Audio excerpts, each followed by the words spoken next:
2023 जनवरी में आया, यानी कि 2 साल हुए हैं, लगभग 3 साल हो गए, 3 साल हो गए आपको।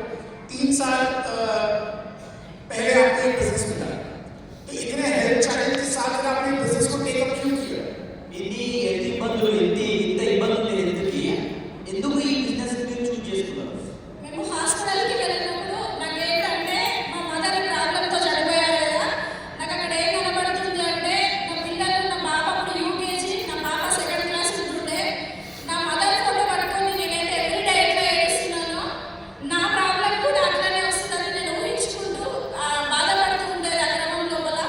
సో అప్పుడు ఏంటంటే ప్రతి ఒక్కరు కూడా కిడ్నీ ప్రాబ్లంకి ఇంగ్లీష్ మెడిసినే, సో డయాలసిస్ తప్ప ఇంకొక మార్గం ఏమీ లేదు, లాస్ట్కి చనిపోవడం అని చాలా మంది చెప్పేది. వాళ్ళు చెప్పడం కన్నా ఫస్ట్ నాకు తెలుసు, ఎందుకంటే మా మదర్కి 15 డేస్కి ఒకసారి, 1 మంత్కి ఒకసారి ఆల్టర్నేట్ డయాలసిస్ అయితే ఉండే.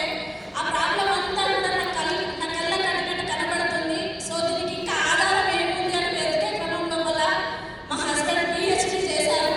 సో ఫుడ్ సప్లిమెంట్స్లో ఏదైతే బాగుంటుందని చూడడం జరిగింది.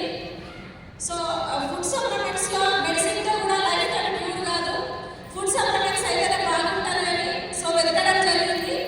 ఆ క్రమం లోపల శ్రీనివాస్ వడ్డమని సార్ నాకు ఒక ఫాదర్ రూపంలో నాకు రావడం జరిగింది నా లైఫ్లో. శ్రీనివాస్ వడ్డమని సార్ని సోషల్ మీడియాలో చూడడం జరిగింది.